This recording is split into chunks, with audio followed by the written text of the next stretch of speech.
Olá a todos, muito boa noite. Olá a todos, muito boa noite. Eu sou a professora mediadora Natália e nessa noite a gente vai falar sobre a natureza do trágico na estética musical com o professor Tiago Perdigão. Então, eu dou boa noite para a Juliana, para a Simone, para o Felipe, para o ateliê de música. Olha, nós temos muito provavelmente um músico aqui conosco essa noite, o João Rafael, a Elisiane, o Bruno. Então, deixem aqui no chat de onde é que vocês estão assistindo essa comunicação, qual é a área de atuação de vocês. Acho que isso é bem importante para que a gente possa ter uma troca, para que a gente possa ter uma interação. Bom, eu sou do curso de filosofia, mas a gente tem outros cursos que são convidados aqui para essa noite. Então, coloca aqui no chat para mim de onde é que vocês falam, qual é a cidade e qual é a sua área de formação. Boa noite, Ana Paula, Simone, Jane, São Antônio, Ana. A gente tem bastante gente online aqui ao vivo com a gente. Antes de chamar o professor Tiago, eu gostaria de fazer uma pequena apresentação do professor, ok? Então, para quem não conhece, o professor Tiago Perdigão, ele é compositor, multi-instrumentista, regente e escritor. Ele é bacharel em composição musical pela Federal de Pelotas e possui também mestrado pela mesma instituição, com a dissertação voltada para a filosofia da música e pós-graduação em regência orquestral.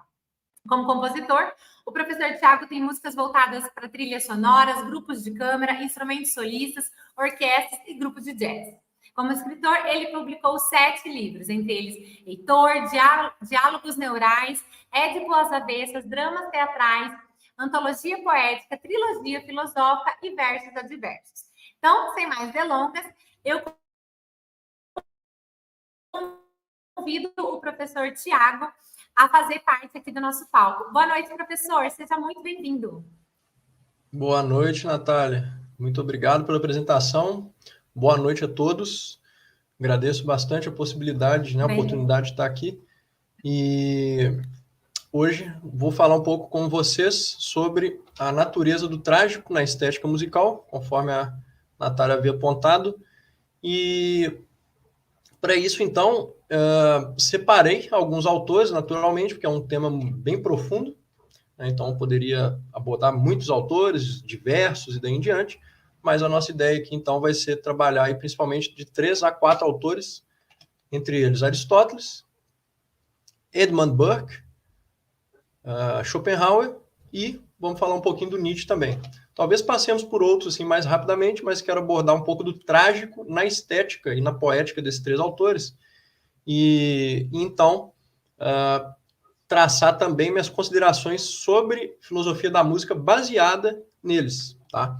Então, a minha progressão aqui em termos aí do que eu vou dizer vai ser basicamente, eu vou falar sobre um autor, como ele concebia a questão do trágico dentro da estética ou da poética dele, e então traçar algumas reflexões próprias disso dentro da filosofia da música, porque naturalmente nem todos eles escreveram sobre o trágico na música, né, em si. Eles falaram no geral ela, mais abstratamente, a natureza da tragédia, do trágico, etc., de um modo mais amplo, né, mas sem especificar isso dentro da música. Então, gostaria de falar um pouquinho sobre isso, que não é um tema tão típico assim, mas que é justamente por isso acaba sendo interessante, né?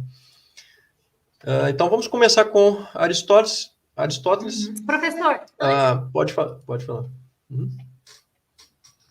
Oi. Desculpe. Vai falar, Antes de Natália? você começar, eu só queria te dar um panorama das pessoas que estão aqui. Está me escutando? Claro. Eu só queria te dar um panorama dos cursos e das pessoas que estão aqui te assistindo e estão ouvindo você falar essa noite. A gente tem bastante gente de artes visuais, temos alunos de filosofia, temos alunos de música, mas tem bastante gente de música também. Então, só para você saber mais ou menos o público que você também está lidando. Eu vou ficar nos bastidores e aí você pode ficar à vontade para falar sobre o tema.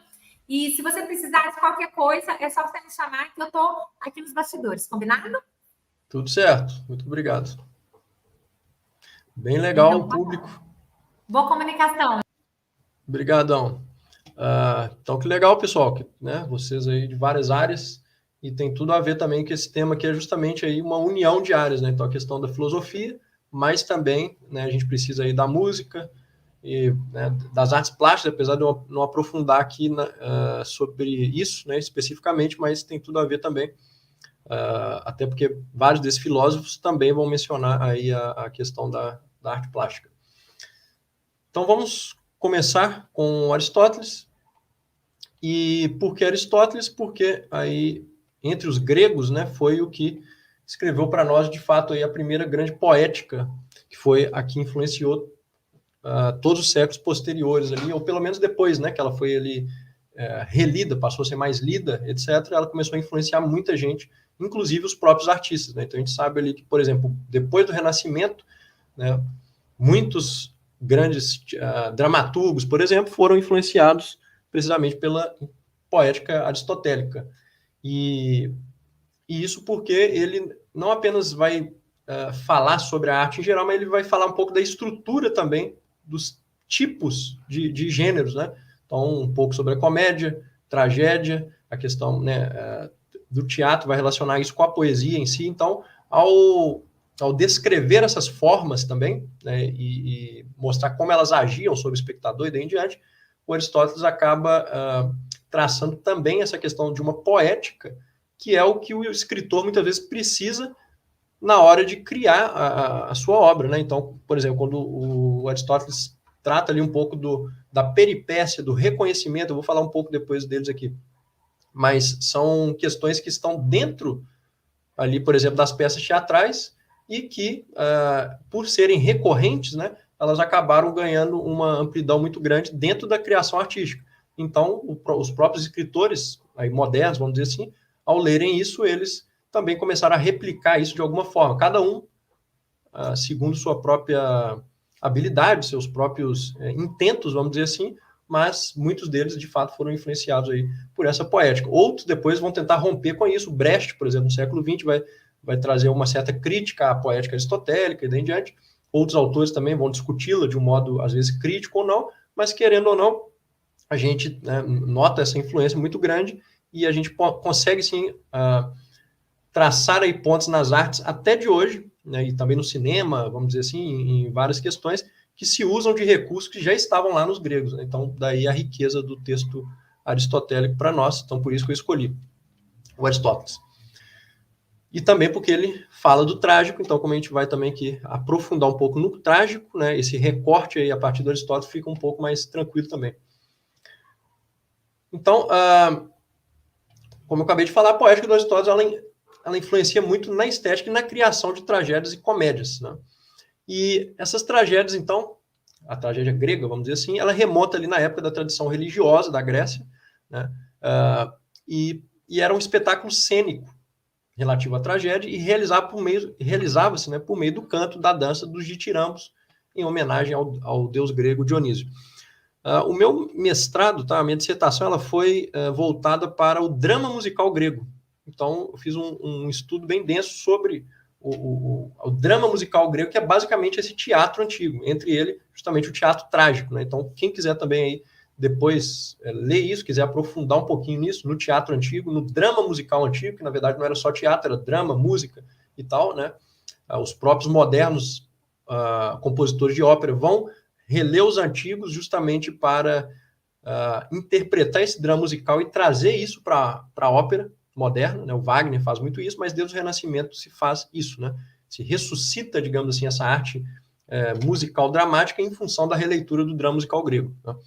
Então, quem quiser aprofundar um pouquinho nisso também, depois pode, né, pegar o meu e-mail daí em diante e que eu mando, né, a minha dissertação, que é justamente aprofundando isso aí. Mas aqui, né, não vou falar especificamente disso para a gente não fugir muito do tema. Então, nas palavras do Aristóteles, tá? Vamos direto aqui para ele no seu sentido aí da tragédia, do trágico, tá? Então, para ele, a tragédia é a imitação de uma ação elevada e completa, dotada de uma extensão, numa linguagem embelezada por formas diferentes em cada uma das suas partes, que se serve da ação e não da narração e que, por meio da compaixão e do temor, provoca a purificação de tais paixões.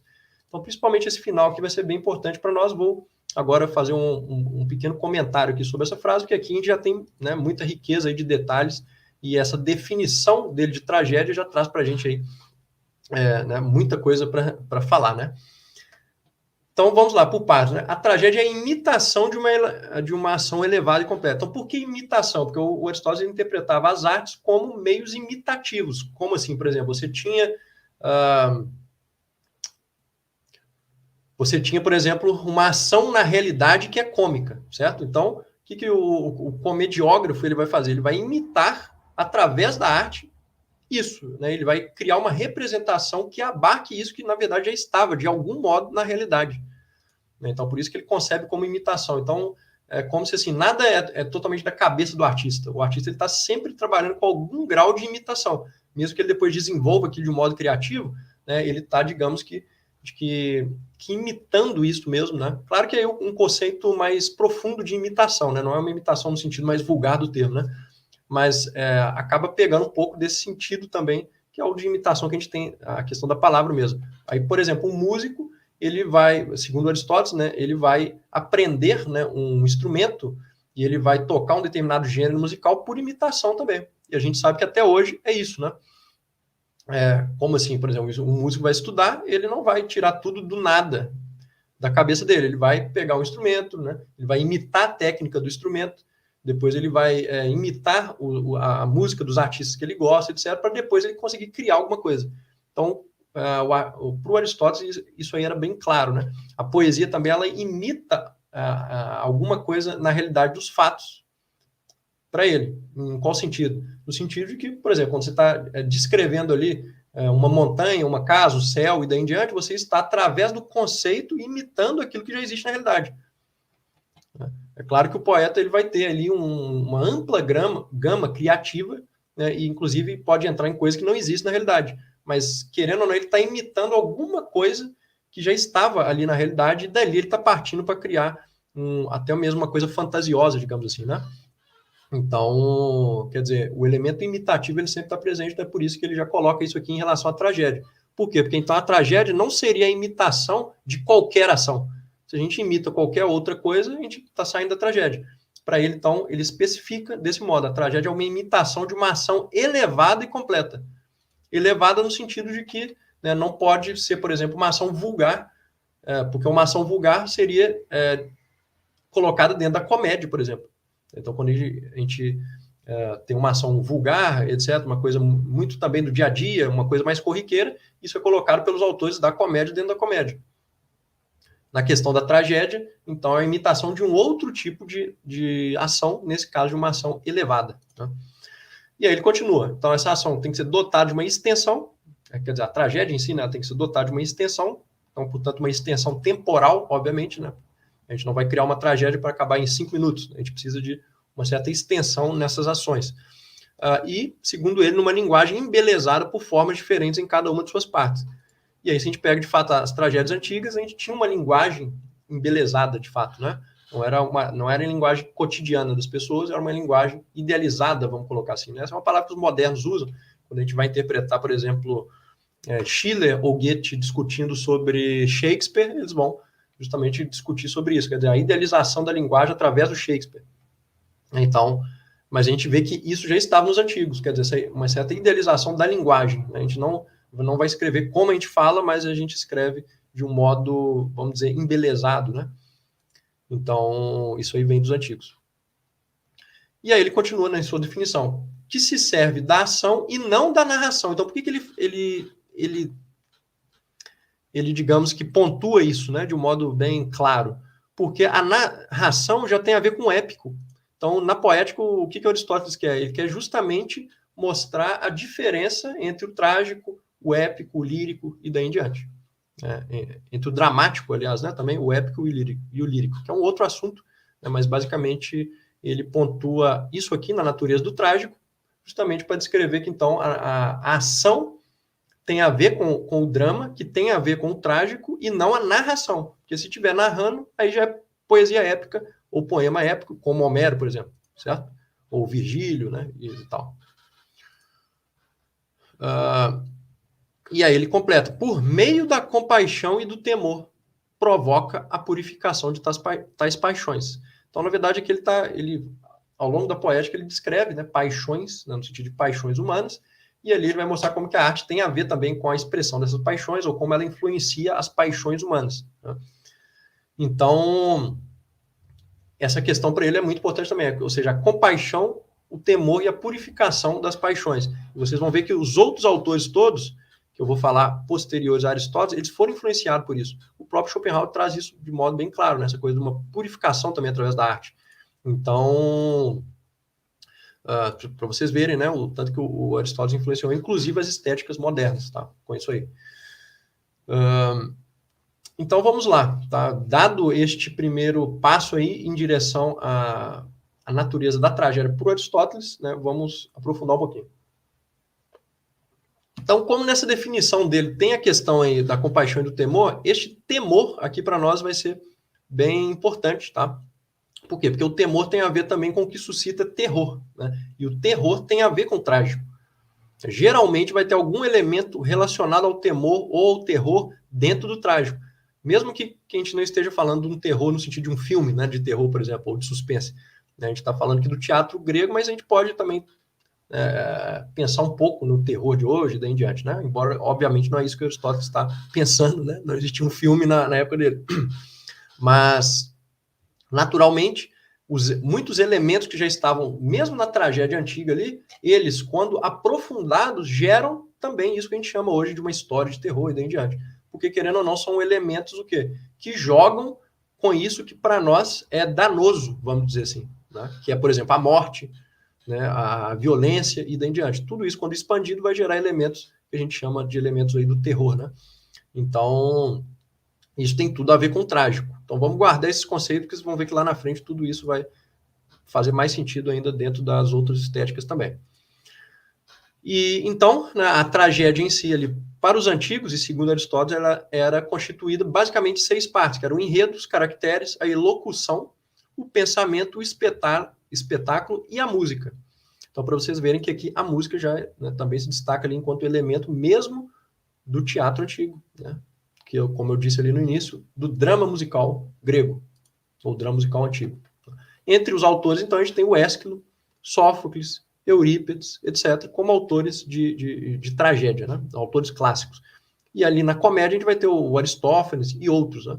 Então a gente já vê que também na poesia dramática antiga a gente tem também já uma riqueza de gêneros, né? Gêneros dramáticos. Os próprios concursos gregos, eles, o mesmo autor ele tinha que mandar peças trágicas e peças cômicas, né, para concorrer, que eram sátiras, digamos assim. Então, isso aí é bem interessante, né? Como que essa mescla dos gêneros entre eles já se fazia presente.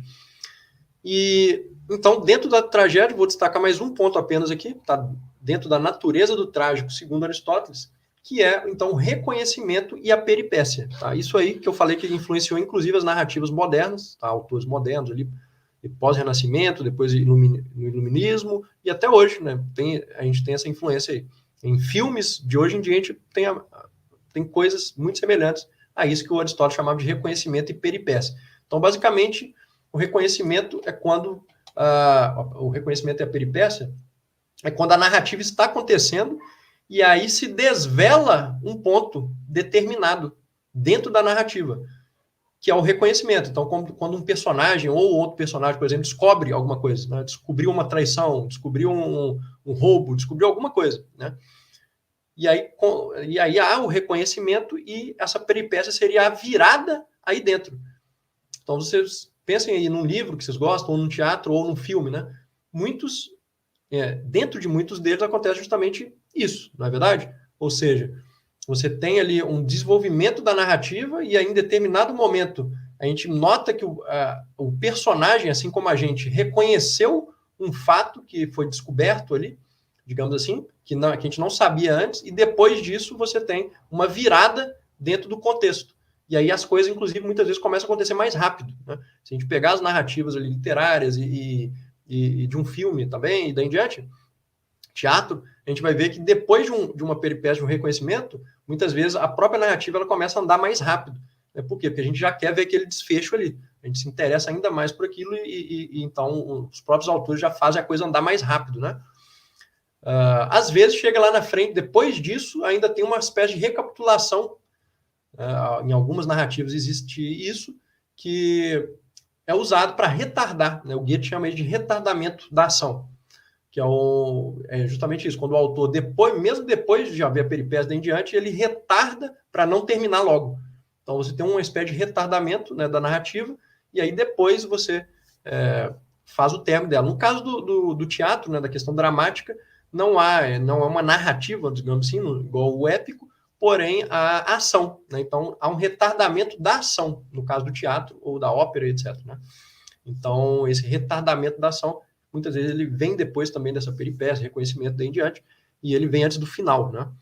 Mas enfim, então é bem interessante esses conceitos aristotélicos e a gente vê que tem tudo a ver, né, com o que a gente tem hoje também dentro da arte em várias esferas e um pouquinho, né, que eu falei disso aqui foi para vocês reconhecerem a natureza do trágico segundo o Aristóteles. Então destaquei os pontos principais, claro que ele fala muito mais coisas sobre a tragédia, mas, né, devido ao tempo e daí em diante, eu acho que esses são os pontos assim, mais importantes para a gente compreender um pouquinho e conseguir entender também o que eu vou dizer sobre as minhas considerações musicais sobre isso, tá?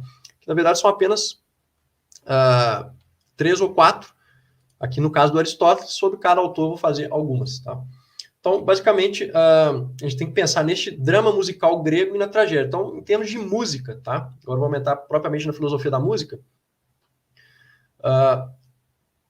Pensemos justamente nesse drama musical grego e como todos esses conceitos, eles se relacionam com isso e como que a gente pode pensar o papel da música aí dentro. É claro que não vou tentar interpretar o papel da música nos gregos, porque isso é uma coisa muito, muito difícil, não é impossível, porque a gente não tem partituras da época, né? Então a gente não sabe como essa música exatamente estava ali com o teatro. A gente tem relatos, então tudo que a gente tem hoje é uma reconstrução disso, mas não tem como ser, né, 100% fiel. Mas também não é isso que eu pretendo colocar aqui, e sim tratar o seguinte: a gente pode, por exemplo, imagine o reconhecimento e a peripécia, que eu acabei de falar, né? Agora imagine um teatro musicado, um drama musical ou uma ópera, né?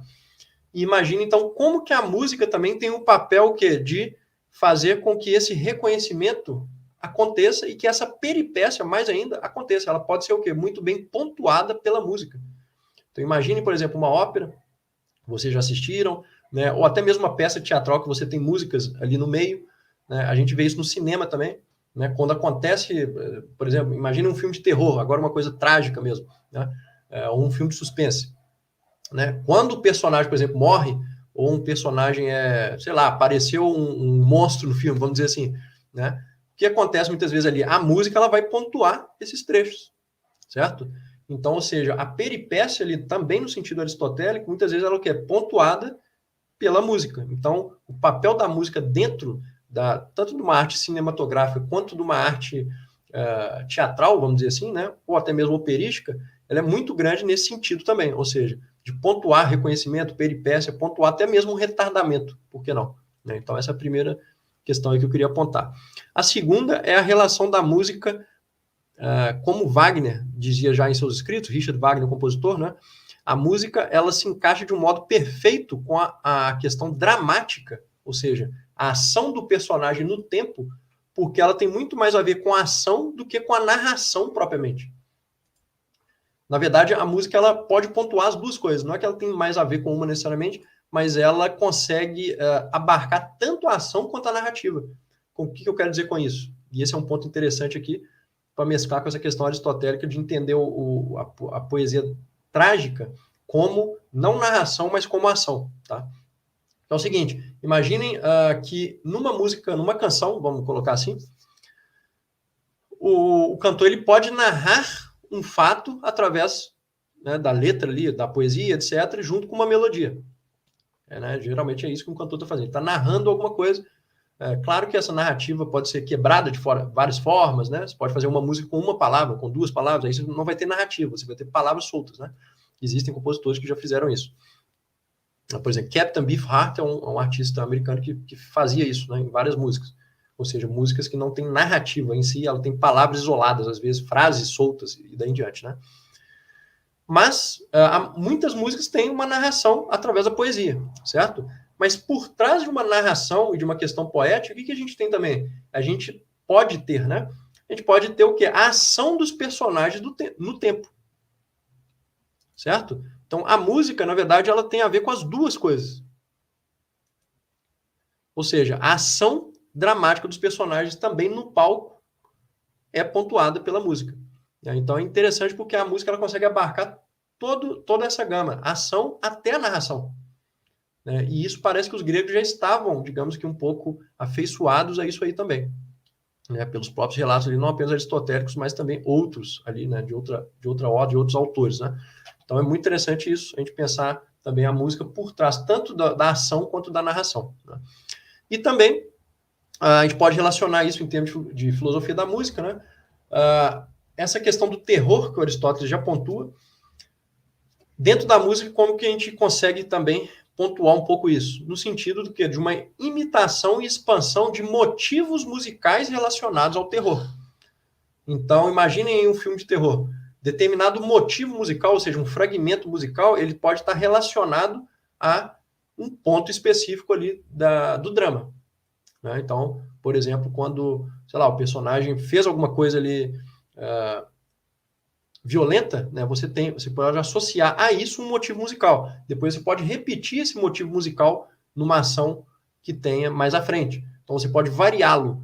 Então a música, através do motivo musical, a gente pode relacionar com um motivo interno ao drama, um motivo poético, e daí em diante, e relacionar tudo isso. O próprio Wagner fazia isso muito dentro das óperas, Daí é o conceito de leitmotiv. Mas a gente tem isso reverberando até hoje dentro do cinema, por exemplo, onde você tem ali uma melodia determinada, um motivo, e daí em diante, aquilo aparece no filme em determinado momento, e depois aquilo ali é recolocado dentro do filme, só que de um modo, às vezes, variado. Por exemplo, Star Wars tem muito isso. Que um motivo relativo a um personagem, e depois esse motivo é variado. Que era o John Williams, o compositor de Star Wars. Então, a gente vê isso também sendo colocado aí dentro da música e associado ao drama, ao cinema e daí em diante. E, por fim, a gente pode pensar também essa questão de uma purificação, como queria Aristóteles, uma purificação das paixões e até mesmo uma exacerbação das paixões através da questão estética e trágica. A isso a gente pode associar o quê? Uma espécie também de êxtase musical. Então, a música, de fato, ela consegue deixar a gente uma espécie de estado de êxtase em determinadas ocasiões, não em todas. E que é justamente um estado em que determinadas paixões podem ser suscitadas. E, nessa medida, de acordo aí com a poética aristotélica, a gente poderia pensar também numa espécie de purificação das paixões através da música. Ou seja, porque existe uma relação entre música e paixões humanas, entre comportamento humano, entre emoções e daí em diante. Então, a música, na hora que ela consegue unir-se a determinadas emoções, ou pelo menos se associar a determinadas emoções, a gente consegue suscitar determinadas paixões que, por sua vez, podem ser ou incitadas ou, de tanto elas serem recolocadas, digamos assim, elas são, como dizia o Aristóteles, purificadas. Certo? Então, a gente pode fazer essas considerações, pequenas considerações, dentro aí da filosofia da música, a partir desses conceitos aristotélicos. Então, isso foi basicamente o que eu queria falar sobre o Aristóteles. Agora, vamos entrar aí dentro do Burke. Só dizendo aqui, pessoal, segundo a Natália tinha me avisado, vocês podem também deixar no chat algumas questões aí que se eu conseguir aqui, eu já leio e vou respondendo. A gente também vai deixar perguntas para o final. Quem preferir pode mandar no final. Ou, se tiver alguma dúvida muito grande aqui em algum conceito, pode colocar no meio aqui que eu posso tentar responder também. Então, vamos lá. Agora, falar um pouquinho do trágico e da tragédia na estética do filósofo Edmund Burke, que é um filósofo irlandês. E o Burke, ele é conhecido muito por obras políticas também, hoje em dia, mas ele tem aí uma obra de estética que é bem interessante, que é justamente a investigação filosófica sobre a origem de nossas ideias do sublime e do belo. E ele é um autor que influenciou bastante a estética, inclusive alemã, desde Kant, porque o Kant já cita o próprio Burke, se eu não me engano, na crítica da Faculdade do Juízo, E então ele influenciou, né? Desde do Kant e depois os posteriores ali, né? Inclusive poetas e tal, Schiller, os autores que trataram, né, de estética também, que vários alemães ali, né, têm escritos estéticos, o Hölderlin, que é um poeta que eu, aliás, gosto bastante, depois o Henrik Heine também tem bastante, tem também escritos sobre questões de estética, né, o próprio Nietzsche também tem, ele não cita o Burke, mas provavelmente deve ter lido, o Schopenhauer também, provavelmente deve ter entrado em contato, não cita o Burke, né, mas através de Kant, o Schopenhauer leu Kant, né, ele tem vários escritos sobre Kant, então provavelmente ele, pelo menos com o nome do Burke, ele se deparou ali. E o Burke, eu também tenho um artigo sobre o Burke, tá? Quem quiser, eu posso enviar um artigo sobre justamente o trágico no Burke. Então, e ele é bem interessante, pessoal, porque ele traz a estética de um modo bem empírico, né? Depois o Kant ele tenta sair um pouco disso, mas seguindo ali a tradição, na verdade, inglesa, né? Não a tradição irlandesa, mas a tradição inglesa, né? Porque ele leu muito Hume. Então, ele leva esse empirismo para a questão estética. Então, é muito interessante por causa disso, pelo menos para mim, assim, eu acho bem interessante por causa disso. E o Kant, às vezes, até critica ele em função dele tentar fazer uma espécie de fisiologia da estética, né? Enquanto o Kant tenta ler a estética, mas também por um meio um pouco mais idealista, né? Mas eu acho justamente o ponto forte do Burke esse, ou seja, tentar ver a estética de um modo mais fisiologista, vamos dizer assim, que é depois uma coisa que o próprio Nietzsche tenta retomar, né? Na hora que ele tenta o projeto de uma fisiologia da estética, ou fisiologia da música e daí em diante, né? Então vamos começar aqui no Burke, tá? Então, a grande percepção de Burke é a partir da investigação das paixões humanas mais essenciais e, por assim dizer, naturais para se chegar aos meios e processos estéticos. Aqui a gente já vê uma ponte com Aristóteles também. O Aristóteles investigava essa questão das paixões, via o comportamento das paixões sob a influência da arte, que é uma coisa que o Burke, então, retoma, de algum modo, né, ao seu próprio modo, vamos dizer assim. Então, para ele, objetos do mundo, né, cujo fim é mover as paixões, têm de ser capazes de, além de terem algum grau de novidade, conseguirem ainda incitar dor ou prazer por outros motivos. Ele investiga, assim, a existência de 3 estados: o prazer positivo, a dor e a indiferença. Então, basicamente, nesse estudo dele das paixões, para compreender o belo, o sublime, o trágico e daí em diante, o Burke chega, né, em 3 estados que seriam mais essenciais para ele aí, no ser humano, nessa questão estética, né? Que é o que? O prazer, a dor e a indiferença. E então, ali na primeira parte da estética dele, ele vai justamente pegar esses 3 conceitos e vai tornar eles ainda mais sutis. Ele vai separando, por exemplo, tipos de prazer, tipos de dor, né? Vai mostrar as questões da relação entre indiferença e dor, né? Indiferença e prazer. Então, ele vai traçando ali vários pontos em comum, que é muito interessante, tá? Essa leitura dele ali, desses 3 conceitos, é muito rica, assim, e vale a pena ser lida. Então, quer dizer, a questão artística aí do belo, não do belo em si, né, mas a questão artística geral, ela tem o quê? Que mover as paixões. Então, ele pensa nisso, né? Os homens têm paixões e essa questão estética, ela vai como que mover isso também. E aí, nas palavras dele, a maioria das ideias capazes de produzir uma forte impressão no espírito, quer meramente de dor ou prazer, quer das modificações destas, podem ser aproximadamente reduzidos a estes 2 itens: autopreservação e sociedade, a cujas finalidades todas as nossas paixões estão destinadas a corresponder. Então, quer dizer, ele traça ali, além da dor, prazer e indiferença, ele vai traçar 2 coisas. Aqui, essas paixões humanas, digamos assim, elas estão a serviço. Então, tudo isso está a serviço de quê para ele? Da autopreservação e da sociedade. Que sociedade? É assim, o indivíduo, ele tem o quê? O instinto de uma preservação, conservação, certo? Por isso que ele põe autopreservação. Então, em primeiro lugar, é isso, para ele. No fim, né, tudo resultaria nisso, estaria a serviço dessa autopreservação, e isso que ele chama de sociedade é, digamos que, a tentativa do indivíduo de se expandir, de se ligar a outros seres, né, por exemplo, o amor, ou o comércio, e daí em diante. Quer dizer, essa necessidade dos seres humanos de se ligarem a outros, né? Então, quer dizer, todas essas questões estéticas também, ele tenta voltar elas para essas 2 fontes, que seria a autopreservação e o que ele chama de sociedade. Então, é bem interessante, porque ele parte de 2 coisas bem elementares na vida humana e tenta colocar mesmo as questões estéticas em função disso. Então, assim, é uma tarefa bem árdua, vamos dizer assim, né? Mas é bem interessante o desenvolvimento que ele faz desses conceitos. E aí, mais adiante, na própria obra, ele escreve que as paixões referentes à preservação do indivíduo derivam inteiramente da dor e do perigo. As relativas à procriação originam-se de contentamentos e prazeres. Então, olha que interessante, ele está traçando a relação dessas paixões, né, com o mundo exterior, digamos assim, a dor, perigo e daí em diante, né, para depois, mais à frente, mostrar como que a estética, como que uma arte, ela suscita esta mesma coisa que já existe na realidade, só que de um outro modo que a gente vai ver aqui. Né? Então, quando ele diz, né, quando ele escreve, as paixões referentes à preservação do indivíduo derivam inteiramente da dor e do perigo, ele está o quê? Relacionando isso, ou seja, existem determinadas paixões, né, e emoções, sentimentos, vamos colocar assim de uma maneira geral, que elas se ligam a isso que a gente chama de dor e perigo. E ela está ligada ao quê? À preservação. Né?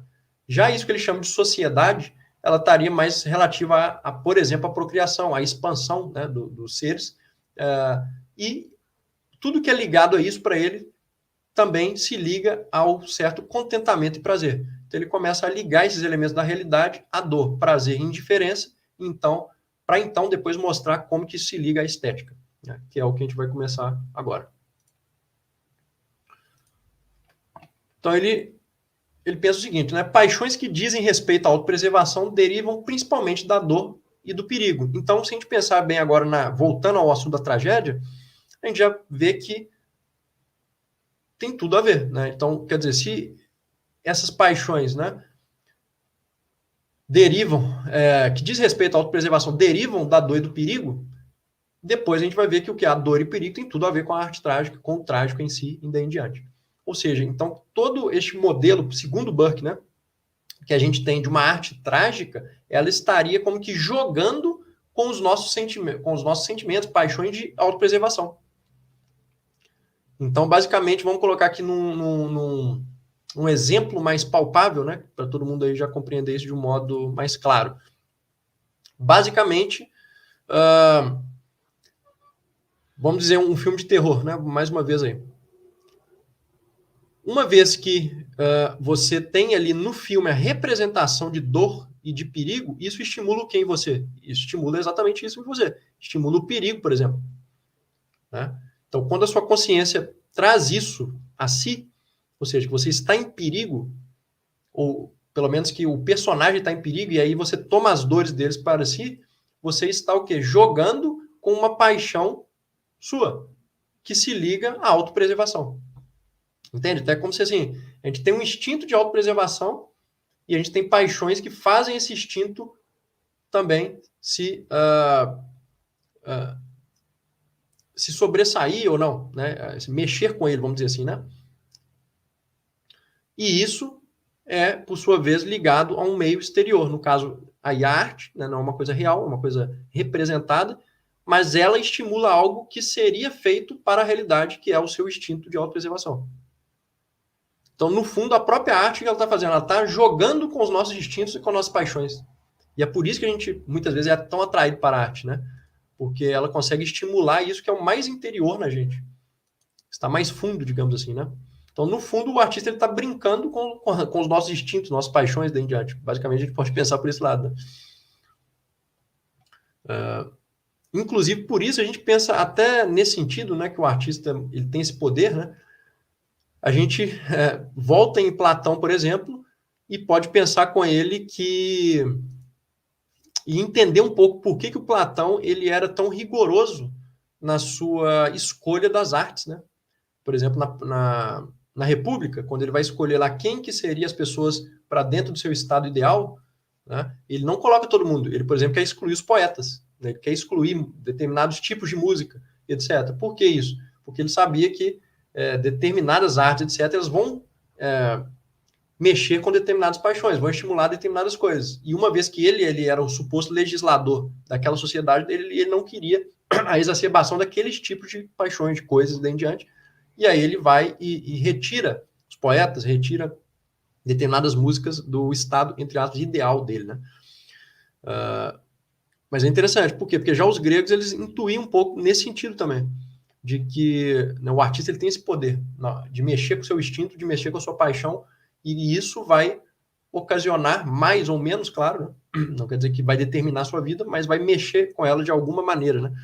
Então a arte ela tem um poder nesse sentido aí, que a gente vê para o Burke, mas já via lá no Platão também, daí em diante, né?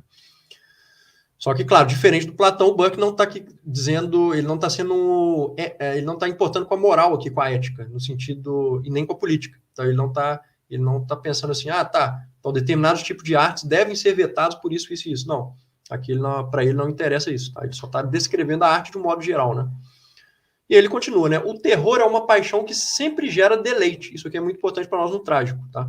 Quando sua ação não é muito direta, e a piedade é acompanhada de prazer porque nasce do amor e da afeição social. Então, em outras palavras, né, o sublime, que seria uma espécie de estado, né, que a arte é capaz de nos deixar, é incitado pelo deleite, gerado pela arte, né? Que, por sua vez, nasce da dor ou do perigo que nos causa uma impressão determinada, sem que essa impressão cause uma destruição real do corpo. Então, basicamente, na tragédia, o que está acontecendo? A gente está vendo violência, a gente está vendo morte, a gente está vendo destruição. Só que tudo isso está atenuado diante de nós. Por quê? Porque a gente está vendo aquilo ali, mas aquilo não está acontecendo conosco. Então, para ele, através dessa representação das cenas trágicas, você consegue atingir o sublime. Por quê? Porque você tem um deleite com a impressão que isso causa. E porque seu corpo não está sendo destruído na realidade, né? Então, é interessante, né? Como ele escreve isso na estética, ou seja, o terror é uma paixão que sempre gera deleite. Então, para ele, o nosso corpo, a gente é constituído psicologicamente, fisiologicamente, de tal forma que o terror, ele gera um deleite na gente, se ele não estiver acontecendo com a gente, né? Inclusive, ele faz uma espécie de piada lá no livro dele, que ele fala assim, as pessoas vão lá num teatro verem uma cena lá de terror ou de uma pessoa, o que ele descreve é mais ou menos aquele cadafalso que existia, né? Os caras iam lá e uma pena de morte, né? Existia já, existia ainda na época dele, né? E aí ele fala que, basicamente, as pessoas iam no teatro, muitas vezes, ver isso acontecendo na peça. Mas se tivesse ocorrendo isso fora do teatro, se essa pena tivesse sendo aplicada lá na rua, né, as pessoas não estariam no teatro, elas estariam na rua vendo isso acontecendo na realidade. Então, ele também brinca com esse lado meio sádico do ser humano, né? Que é justamente ter um prazer mesmo no terror. Então, é interessante isso, né? No sentido de que, é isso, se a gente não tivesse nenhum prazer com essas coisas, nem seria possível a arte trágica. Tá? Ela simplesmente não seria possível, porque ela não ia despertar nenhum espécie de prazer, digamos assim, no sentido de a gente querer ficar vendo aquilo, né? Então, é muito interessante, né? Por exemplo, tem pessoas que o que as pessoas mais gostam, às vezes, é um gênero trágico, ou um gênero de terror, de suspense e daí em diante. Então, quer dizer, para a gente ter ideia do tanto que isso mexe, né, com esse interior, com essas questões que estão arraigadas de nós de alguma forma, né? E que a arte consegue também purificar isso. Vamos voltar ali ao tema aristotélico, né? Ou seja, não quer dizer que a gente vai fazer isso na realidade, a gente não quer que aconteça na realidade, mas a gente muitas vezes usa a arte também para purificar, digamos assim, esses sentimentos, justamente para que aquilo não precise acontecer na realidade. Então tem todo esse jogo aí psicológico também, que aí poderia inclusive entrar na psicologia, na psicanálise, etc, né? Mas que é muito interessante aí. A sublimação, né, na psicanálise seria a sublimação de determinados sentimentos, determinados, né, impulsos e daí em diante. Tá? E aí ele continua. Disso é possível deduzir, na verdade, isso aqui eu que escrevi. Disso é possível deduzirmos a relação possível entre o sublime e o trágico. Ora, o trágico, né, transita facilmente pelo sublime na medida em que seu próprio cerne temático joga com a morte, a dor, o espanto, a destruição, do mesmo modo que, pode-se dizer, todo sublime também tem algo de trágico. Então, o Burke, ele associa bastante o sublime e o trágico, e isso é bem interessante aí, dentro das questões dele, tá? Praticamente para ele, o grau máximo ali do sublime está associado à questão do trágico, né? Talvez justamente pelo trágico jogar com essas questões são mais caras para nós, né? Que é justamente a autopreservação da vida, né? E aí ele também coloca mais um termo que é o assombro, tá? Que tem tudo a ver com o sublime. Então, para ele, o assombro é um efeito do sublime em seu mais alto grau e consiste no estado corporal onde os movimentos são suspendidos em função de certo grau de horror. Então, aqui ele descreve esse estado específico para ele, é o assombro. Mais interessante ainda a questão do trágico ao fato do filósofo relacionar na sequência essa suspensão de movimentos, a incapacidade de se agir ou raciocinar momentaneamente, sobretudo quando se está diante de algo que suscita o medo. O trágico, portanto, possui certa dependência pelo irracional. Então, é interessante, né? Quando ele descreve esses estados de terror, que seria um estado onde a pessoa, às vezes, ela está espantada ou ela está assombrada, daí assombro, né? A palavra assombro, que é justamente um estado que te deixa num momento mais irracional, porque você para ali por um momento, né? Então, é interessante isso, e também já é uma ponte com o próximo filósofo que a gente vai falar, que é o Schopenhauer, para a gente ver, então, como ele descreve essa questão do assombro e a união disso com algo que não depende da nossa vontade, portanto, tem um quê aí de irracional, vamos dizer assim, né? Para ligar com o Schopenhauer, justamente porque o Schopenhauer é um filósofo que traz aí a questão da irracionalidade, né? E tal, ou vontade cega, e daí em diante, de um modo muito mais profundo, inclusive. E agora, uma vez que eu descrevi um pouco do trágico dentro do Edmund Burke, vou colocar aqui para vocês um pouquinho dos meus pensamentos aí sobre a questão musical que a gente pode tirar a partir da estética do Burke. Ou mais precisamente a partir do trágico, né, no Burke. Então, o que falta... Então, a primeira questão que eu pontuei é o seguinte: o que falta no fato real isolado, ou seja, um fato está acontecendo na realidade, né, para que ele tenha maior efeito e interesse, a arte é capaz de trazer, ao passá-lo à ficção e organizá-lo dentro de uma cadeia causal, cujos pormenores realçam ainda mais seus efeitos sobre as paixões. E a música é capaz de traçar tal organização. Por exemplo, dentro da ópera, onde a música liga todas as ações dramáticas. Então, basicamente, traduzindo isso aqui que eu escrevi, quando a gente pensa bem nisso, a gente chega ao fato de que quando a gente tem uma ação trágica na realidade dos fatos, por exemplo, um acidente de carro, vamos dizer assim, né? Uma ação trágica na realidade, tá? Ela em si, para o meio estético, ela ainda é fraca, vamos dizer assim, no sentido de que ela não está organizada dentro de um todo estrutural, né? Ela não está organizada de um modo a gerar uma cadência de efeitos emocionais que vão te levar para aquilo ali, que é o que a arte faz. Então, basicamente, quando a gente pensa nisso, o que a arte está fazendo? Ela está imitando a realidade em algum aspecto, por exemplo, como diz o Aristóteles, né? Por exemplo, ela está trazendo esse acidente de carro para dentro da própria arte. Um filme, por exemplo. Tá? Porém, ela está organizando as cenas trágicas de tal modo que o efeito do trágico e, portanto, do sublime também, segundo o Burke aqui, é ainda maior. Então, esse efeito é ainda maior por quê? Porque a arte ela organiza o que na realidade está disperso. Então, e a música, quando a gente coloca ela nesse meio, o que ela faz? Ela liga esses pontos. Então, a música, através da sua continuidade, e através das suas formas de pontuar as coisas, né? Pontuar cenas, pontuar gestos, pontuar praticamente tudo, né? A gente consegue o quê? Um efeito dobrado, triplicado, quadruplicado a respeito desta questão do terror, do trágico e daí em diante. Né? Ou seja, quando a gente une a música justamente por essa capacidade dela temporal de organizar as coisas no tempo, né, e de trazer as pontuações que a gente precisa no tempo, a gente consegue o quê? Organizar ainda melhor todos esses fatos, digamos assim, dentro de um todo estético, e, portanto, a gente consegue realçar o efeito do trágico e do sublime através disso aí. Então, esse é um ponto interessante de se tratar. Tá? E aí, aliado a algumas outras questões que o Burke traz aqui, que é o conceito de obscuridade, tá? Que eu não aprofundei ele antes, mas é muito interessante porque ele vai dizer que o que é obscuro tem a ver com o que é do terror também, né? Com o trágico, com o suspense e daí em diante. E de fato, né? Essa obscuridade é uma coisa que traz esse sentimento pra gente. Então, conforme eu escrevi aqui, Burke traz à tona ainda o conceito de obscuridade, tanto no sentido da ausência de luz e paisagens, ambientes, etc., quanto no sentido da obscuridade das próprias palavras, conceitos, meios linguísticos empregados para se tratar de determinado tema, de modo que, nas palavras dele, a ideia obscura, ou seja, aquela ideia que a gente não consegue conceber bem realmente o que é, né? Quando comunicada adequadamente, deve causar maior impressão do que a clara. Então, isso é interessante. Por quê? Porque ele está colocando aqui que a obscuridade, não apenas na realidade, como ele está colocando ali, trevas e luz e daí em diante, mas a obscuridade no sentido dos conceitos, né? A obscuridade conceitual, ela causa, às vezes, maior impressão do que uma comunicação clara. né? Se a gente pensar, por exemplo, os poetas muitas vezes mais profundos, ou até mesmo textos religiosos, se a gente pensar bem, eles comunicam as coisas de uma maneira obscura, que a gente não entende bem o que está acontecendo ali, né? A gente lê e a gente tem que trabalhar aquilo com a imaginação, né? Então, na hora que o poeta, ou o escritor, ou quem seja, faz isso, ele está trabalhando justamente com esse outro lado nosso, esse lado que não consegue apreender aí a obscuridade, e por isso a mente começa a imaginar muito mais, né? E aí vem uma maior impressão. E como que eu relaciono isso com a música, tá?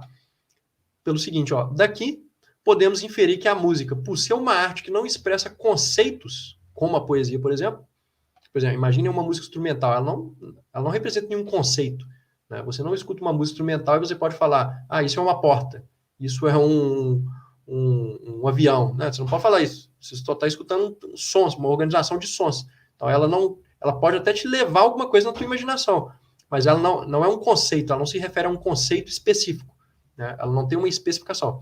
Então, podemos inferir que a música, por ser uma arte que não expressa conceitos, como a poesia, por exemplo, ela já carrega em si, por sua própria natureza, a obscuridade que a poesia, a prosa, as artes plásticas podem se esforçar por expressar, né? Ou seja, basicamente, se a gente pensar, a arte mais obscura, vamos dizer assim, é a música, nesse sentido do Burke, né? Por quê? Justamente porque ela não trabalha com conceito, ela nunca é clara, a gente nunca sabe o que ela expressa, né? Ela simplesmente existe e a gente interpreta aquilo ali, cada um à sua própria maneira, mas ela é muito mais subjetiva, vamos dizer assim, né?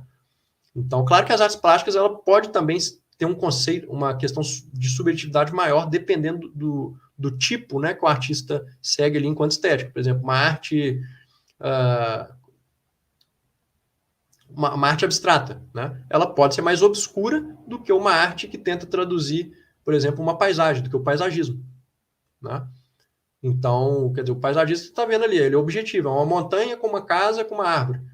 Pronto, tá aquilo ali e é objetivo, né? Digamos assim, tem mais a ver com conceito, a gente consegue traduzir aquilo mais em conceitos, né? Já uma arte abstrata ou geométrica, vamos dizer assim, ela é muito mais, ela não traz um conceito muito claro, né? Então, nesse aspecto, ela estaria mais próxima, inclusive, da música, né? E aí, continua a escrever. Assim, o sublime, no sentido musical, ele pode estar vinculado a específicos aprofundamentos e organizações de sua elementar indeterminação, sua obscuridade, e por isso mesmo também a estimulação da imaginação e das paixões. E aliado a isso, vale lembrar que o Burke classifica também a infinitude e a vastidão como fontes do sublime. Então, o que eu quero dizer é que, basicamente, a música, por não ser conceitual, ela estimula a imaginação e a paixão no sentido do quê? De uma espécie de infinitude, de vastidão. Por quê? Porque a gente pode interpretar tudo. A gente pode escutar uma mesma música e vir várias cenas do mundo na nossa cabeça, né? Então, ela está muito... infinitas as possibilidades ali, né? E o Burke, dentro da estética dele, ele classifica a infinitude e vastidão como fontes do sublime, que, por sua vez, o trágico exprime bem. E, nessa medida, então, está tudo entrelaçado, né? Se a gente pensar a música nesse sentido aí também, tá? E, para finalizar aqui no Burke, o Schopenhauer vai ser mais rápido, tá, pessoal? Então, não vou passar muito tempo aí à frente, né? O Burke, que foi o maior, mais texto, né? Que eu escrevi sobre ele e tal. E Schopenhauer vai ser um pouco mais rápido. Então, vamos terminar aqui com Burke, a última questão sobre filosofia da música, que eu extraí aí dentro da estética dele, é o seguinte, né? Relações entre as fontes do sublime e música, né? O Burke, então, pontua que dentro do trágico há o quê? Uma transição, muitas vezes, entre luz e treva, que seria uma alteração rápida de cor e relação com a obscuridade. Isso é muito claro para a gente, certo? Então, dentro de filmes de terror, suspense, a questão trágica e daí em diante, sempre tem esse jogo, até hoje, né, entre a luz e as trevas, né? Se a gente pensar musicalmente, como isso é traduzido também? Pelo próximo ponto que o próprio Burke escreve para a gente, ó, som e ruído. Então, segundo ele, ruídos altos intimidam e podem suscitar terror conduzido ao sublime. Olha que interessante. Então, o Burke, antes de existir qualquer filme de terror que não existia na época dele, ele já tinha pensado isso, ele praticamente previu, né, que a questão do ruído, né, um ruído alto, segundo ele aqui, intimida e pode suscitar o terror. E ao suscitar isso, para ele, a gente é conduzido ao sublime. Olha que interessante, né? Porque não existia a música na época dele, se a gente pensar uma ópera, etc., não trabalhava com ruídos, né? Igual que a gente tem hoje num filme de terror, uma trilha, né? Então é bem interessante como ele previu isso mesmo antes de existir, né, o cinema, as trilhas sonoras daí em diante, né? Aí ele está falando de sons aqui também, então por isso que é importante para a música. Ele está falando subitaneidade, que seria o início e cessação súbito de um som. Então, para ele, né, quando você tem um som muito alto e rápido, e daí em diante, isso também vai despertar determinadas paixões, né, e que podem te conduzir para esse estado aí, que seria uma espécie de sublime, né? Um estado de assombro também. Intermitência para ele, que é os sons fracos, incertos e esparsos. Então, isso também teria a ver com essa questão meio do terror, do trágico, né? E, por fim, gritos dos animais. Então, para ele, tons raivosos de animais, por exemplo, produzem um sentimento forte e aterrador. Então, olha que interessante, ele trabalha com todos esses tipos, assim, e a gente pode aliar tudo isso à música também, né? Aqui ele não fala nada da música nesse sentido, mas hoje, quando a gente pega uma trilha de filme, daí em diante, que trabalha com esses sons fracos, intermitentes, até mesmo com ruídos, né, de animais também, né, ou ruídos em geral, a gente vê que tem tudo a ver com a música, tá? Então, através da música e através desses pontos aqui também que o Buck está falando, a gente de fato consegue ser conduzido a essa situação trágica, vamos dizer assim, né? E por fim, agora chegando ao Schopenhauer, o Schopenhauer é um filósofo bem profundo aí, a gente precisaria também conhecer um pouco, conhecer um pouco mais fundo a própria metafísica dele, que é a metafísica da vontade ali, para entender isso aqui de um modo mais profundo, tá, pessoal? Mas devido ao tempo e tudo mais, como não é propriamente só sobre Schopenhauer, eu não vou falar isso hoje. Mas depois, né, quem quiser dar uma lida também nessa questão de Schopenhauer, justamente sobre a vontade de vida, vontade de morte também. Ele não fala em vontade de morte, né, só em vontade de vida, mas depois o Freud, mais tarde, vai pensar no impulso de morte, né, e daí em diante. Mas ele vai pensar em vontade de vida e negação da vontade, né? Então, para depois vocês entrarem um pouco mais aí nesse âmbito, quem quiser ler um pouco sobre isso vai ajudar também. Então, vou falar um pouco aqui de uma parte da metafísica do belo, que foi traduzido aqui em português, por exemplo, nessa aqui que eu estou mostrando para vocês na tela. Eu tenho essa aqui, né? Mas, se eu não me engano, também esse texto foi tirado de outra obra dele, se eu não me engano, do Mundo com Vontade de Representação, do tomo sobre estética, né? E também tem os textos dele dentro do Paralipomena sobre a questão da arte, daí em diante, então ele tem muitos textos aí sobre arte, e aí se reuniu, né, aqui na tradução brasileira um pouco sobre esse título, mas não foi ele que publicou com esse título, tá? Metafísica do Belo. Então, ali dentro ele tem um capítulo sobre a arte poética, e dentro da arte poética, naturalmente, uma delas é a arte poética trágica, né, que é os tragediógrafos, daí em diante. Então, para ele já começa nesse ponto falando que a arte seria uma espécie de ápice, aliás, a tragédia seria uma espécie de ápice na arte poética. Então é interessante, né? E por que o Schopenhauer faz isso? Justamente por causa da metafísica, da ética, etc. dele. Por quê? Porque como ele concebe essa questão do mundo enquanto vontade, né? O mundo como vontade de representação, o próprio título do livro diz, né? E como para ele a vontade, ou seja, isso que está por trás do mundo é uma espécie de vontade irracional e que, portanto, ela sempre, vamos dizer assim, está num ciclo perpétuo de busca, né, de que nunca acaba, e quando isso traduzido no ser humano, seria a nossa busca infinita por coisas, e tão logo a gente consegue uma coisa, a gente já quer outra, a gente nunca se sacia. Então, para o Schopenhauer também, a vontade, ela nunca se sacia, né, e nessa medida, a vida para ele é dor, por isso que ele é um pessimista, vamos dizer assim. Por quê? Porque, basicamente, a gente está seguindo uma vontade que nunca vai se saciar. Então, nessa medida, né, a vida se configura como dor. Por quê? Porque a gente nunca consegue atingir o que a gente quer realmente. Tá? Só que como que ele passa isso, então, para dentro da estética? Basicamente, segundo o que eu vou dizer aqui para vocês à frente. Mas por que, então, a meu ver, né, ele coloca a tragédia como ápice? Porque ela combina melhor com esse fundamento dele. Né? Porque a tragédia, como ela expressa aí sentimentos, questões, né, mexe com paixões que tem a ver com essa questão voltada muito a isso que a gente pode dizer da existência mesmo, né, uma vontade de vida ou da morte, etc., né, esse jogo entre vida e morte, para ele isso fica... isso combina mais com a própria estética dele, né? Aliás, com a própria filosofia dele no geral e, portanto, também com a própria estética dele. E com essa própria ideia da negação de vida, né? E aí, então, o que para ele seria o trágico, né? A exposição do lado terrível da vida. O conflito da vontade consigo mesma em todos os seus fenômenos. E que, pela gradação, se torna mais alto no ser humano. Então, para ele, basicamente, a natureza inteira está submetida a isso, né? Mas ele vê o mundo como uma gradação de coisas, né? Então, por exemplo, as plantas, para ele, tem a vontade atua ali de um determinado modo, nos animais de outro, e chega no ápice no ser humano. Então, justamente por ela atuar, o ser humano ser uma espécie de representação, de objetivação ainda mais forte da vontade, vamos dizer assim, os conflitos do ser humano são ainda maiores, né? Até porque ele é mais complexo, né, cerebralmente, daí em diante. Então, por isso, ele tem mais conflitos entre seres humanos e dentro de si mesmo, vamos dizer assim, né? E nessa medida, é justamente por isso, né,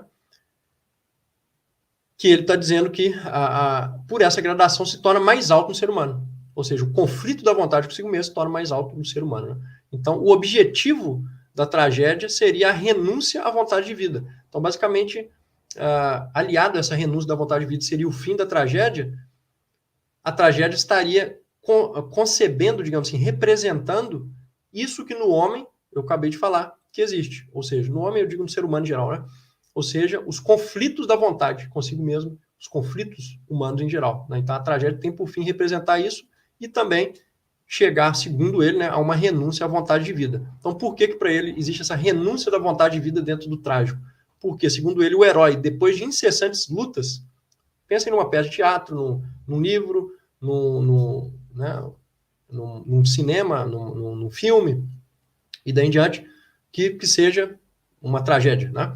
Então, o herói, depois de incessantes lutas, no ponto mais alto do seu sofrimento, ele renuncia aos seus fins que até então perseguia e abdica de seus proveitos, se resigna ante os fatos ou mesmo até tira a própria vida. São purificados pelos seus sofrimentos depois da vontade de vida já ter morrido dentro deles. Ou seja, basicamente o que ele expressa, né? Ele está dizendo que o herói ele vai tendo um desejo, então ele está dentro da vontade de vida ali, atuando, né? Só que a tragédia ela mostra que quando ele chega naquele ápice ali, que é o ápice também do sofrimento dele, vai acontecer o que? A virada, que por Aristóteles seria ali o reconhecimento e a peripécia, vamos dizer assim, né? O Schopenhauer não fala sobre isso, mas apenas pontuando aqui, trazendo ali até para a gente unir essas coisas, né? Então, vamos dizer ali que chegou na peripécia no reconhecimento. Então, vai haver uma virada, como eu disse, no quê? No contexto geral, ou pelo menos ali na história, né? Vai haver uma virada na história. Quando há essa virada, o que acontece? Para o Schopenhauer, né? O próprio herói, ele passa a renunciar aos seus fins, ou esse fim se transforma. Então, ele atingiu o seu objetivo, ou ele simplesmente não conseguiu atingir. Então, de qualquer modo, ele vai mudar o seu desejo, digamos assim, né? E aí, por isso que ele fala que o que ele até então perseguia, ele vai se abdicar daquilo ali. Então, e aí tem algumas saídas, que ou ele vai se resignar ante os fatos, né? Ou ele vai simplesmente viver uma vida ali que não é em prol dos proveitos que ele achava que ia conseguir no início, né? Ou até mesmo ele pode tirar a própria vida, né? Que acontece no final, ou ele simplesmente morre também, né? Por exemplo, imagine Hamlet, Shakespeare, o Hamlet morre, né? Então é uma tragédia não apenas pelo caráter geral, mas também em função da morte daí em diante, né? Então é isso. Para ele há uma espécie de purificação desse indivíduo ao longo da tragédia. E isso se combina com o início aqui da minha fala, ou seja, com Aristóteles, né? Como eu disse lá, o Aristóteles já trabalhava o conceito de purificação. E o Schopenhauer traz ele de novo. Então, podemos dizer que nesse ponto, pelo menos, o Schopenhauer é um pouco aristotélico aí, né? Ele é bem platônico, né? Quem já leu aí bastante Schopenhauer sabe que ele traz muito Platão para dentro de sua própria filosofia, né? Principalmente ali a questão das ideias, né? As ideias, né? O mundo com essa separação ainda, né? Entre ideia e mundo aí em diante. Mas aqui nesse ponto é interessante que ele é mais aristotélico do que platônico. E aí, para terminar essa questão do trágico em Schopenhauer, a gente pode dizer então que, portanto, a tragédia leva o espectador a também renunciar ao querer. Então, depois que a gente viu tudo isso, ali o herói acontecendo tudo isso com ele, a gente também, enquanto espectador, é levado, segundo Schopenhauer, né, a renunciar ao querer, ao desejo. Então, basicamente, a tragédia seria uma espécie de lição para nós, né? De que se a gente perseguir determinados fins e daí em diante, a gente também vai acabar mal, vamos dizer assim, né? Então, ela tem uma espécie de fundo, né? Nesse sentido. E aí, para ele, é interessante que depois ele fala um pouco da comédia, então ele vai dizer aqui o seguinte, Já a comédia ela leva ao oposto, isto é, a alegria na continuidade da afirmação da vontade de vida. Então, basicamente, por ele, se o trágico leva a gente a negar esses desejos, a comédia leva a gente a querer justamente afirmar esses desejos. A gente quer mais vida quando a gente está rindo, quando a gente vê as coisas de um modo cômico, digamos assim, né? Então é muito interessante como ele faz essa exposição aí da dualidade entre o trágico e o cômico também.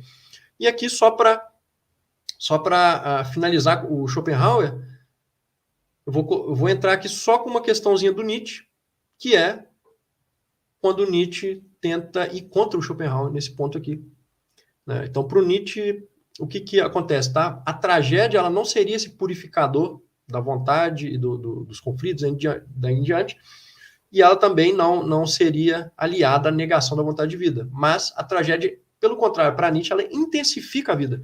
E o espectador quer que o ciclo de superação, que é o que o personagem passou, ele sempre volte a acontecer uma vez mais. A gente quer ver aquilo ali diante dos nossos olhos. Né? E assim a gente afirma a vida e não a nega, né? Como queria o Schopenhauer. Então, o Nietzsche dá uma volta ali, né, nessa estética de Schopenhauer para tentar mostrar que, na verdade, a tragédia não está negando a vida, e o Nietzsche tenta, então, reinterpretar a filosofia dos gregos à luz disso, para mostrar que a gente não deve ler os gregos como Schopenhauer leu. Ou seja, a gente não deve ver no trágico isso. A gente deve ver que os gregos, né, para Nietzsche, seria um povo que afirmava a vida. Então, por que eles iam fazer uma tragédia se eles afirmavam a vida? Ele parte desse pressuposto. E aí ele chega nessa ideia aí que, na verdade, a tragédia é sempre a gente querendo ver esse ciclo se repetir, né? E quando a gente quer a repetição disso, na verdade, a gente está afirmando a vida. Né? Então, é bem interessante. Né? Como que o Nietzsche tenta ver uma outra coisa aí por trás. Tá? E em termos de consideração musical, aqui em cima, poderia falar várias coisas, só que o Schopenhauer ele já tem uma filosofia da música, né? Também dentro da metafísica do belo. Então, como não é meu intento aqui associar, falar da metafísica da música, aliás, podemos dizer, né, metafísica da música, ou da estética musical dele, vamos dizer assim, né? Metafísica da música, ele alia, né, seus conceitos metafísicos à questão musical. Eu vou, na verdade, fechar de um modo diferente, com um trecho do Wagner. Tá? Por quê? Porque o Nietzsche criticou, não só o Nietzsche, outros também, criticaram o final de uma das óperas do Wagner como um final schopenhaueriano. Porque o Wagner fecha o Crepúsculo dos Deuses, que é uma das óperas, né, do Anel do Nibelungo, para quem conhece a ópera, ou Wagner e daí em diante, né? Ele fecha com um final que é chamado de final schopenhaueriano, que seria um final pessimista, que não é o final original da saga dos Nibelungos, que é uma saga nórdica. Né? E aí, e por que ele isso é um final schopenhaueriano? Porque o Wagner deixa claro ali que o anel, que seria o poder e o desejo, ele não deve ser buscado. A última frase é sobre isso, que eu vou ler aqui para vocês no texto, não no original, né, mas na tradução portuguesa que eu tenho aqui do anel, né, conforme vocês estão vendo aí na tela, é isso aqui. Então, esse é um final schopenhaueriano, digamos assim, então eu achei legal a gente fechar com ele, né, com o Wagner, nesse sentido. Então, o que está acontecendo? A personagem está aqui, que é a Brunhilde, e o amor da vida dela, que é o Siegfried, morre, né, que é o herói, e digamos que ela, vamos dizer assim, ela é purificada na questão aqui, trazendo o Aristóteles e também o Schopenhauer, né, através da própria morte. Então ela, digamos que se mata ao entrar com um cavalo no meio de um fogo, né? E através disso ela quer reencontrar o Siegfried e daí em diante, né? Então, vendo tudo isso, esse final totalmente trágico, né? E essa questão da Brunhilde, que é um personagem muito importante ali dentro, depois morre, né? Dessa forma, de uma forma bem trágica. O Hagen, que é um inimigo lá, que é um cara que sobrevive, ele vai dizer no final justamente para se não buscar o poder, o desejo e daí em diante, né? Então, nesse sentido, seria um final que tem a ver com a negação do desejo, né? Por isso é um final schopenhaueriano. Então, nas palavras aqui da Brunhilde, né, lendo aqui o trecho do Wagner, ela diz o seguinte: o fogo risonho te atraí para ele? Sinta como as chamas queimam no meu peito. Um fogo resplandecente toma conta do meu coração. Para abraçá-lo, por ele ser abraçado, unidos para sempre, no amor sem fim. Sauda seu mestre, Siegfried, Siegfried, veja. Em êxtase, sua esposa lhe dá as boas-vindas. Ela diz isso e se joga então no fogo. E aí o aí tem um interlúdio musical, e depois vem o Hagen, que é esse vilão, digamos assim, e diz a última frase do Anel, que é a última frase do Anel dos Nibelungos, que é afastem-se do Anel. Então, justamente por isso, né? Porque o Anel representa o desejo incessante pelo poder. Então, basicamente, ele fecha com esse final, que eles chamam de um final schopenhaueriano, que o Wagner muda o final da saga para adequar isso a esse pessimismo, digamos assim, né? Então, basicamente é isso, pessoal. Então, aí por aí vocês conseguem, né, ver também a ligação aí da filosofia do Schopenhauer com a música, né? Então, eu quis trazer já um exemplo que existe mesmo, né, que é o que o próprio Wagner colocou. Então, ele coloca, em parte, a filosofia do Schopenhauer dentro de música, né? Então, por isso que eu trouxe aí também. Muito obrigado. Espero que não tenha passado muito aí, mas agradeço muito a oportunidade, a Natália, e abrimos, então, né, para o pessoal, se quiser falar alguma coisa, ou se tiver alguma pergunta.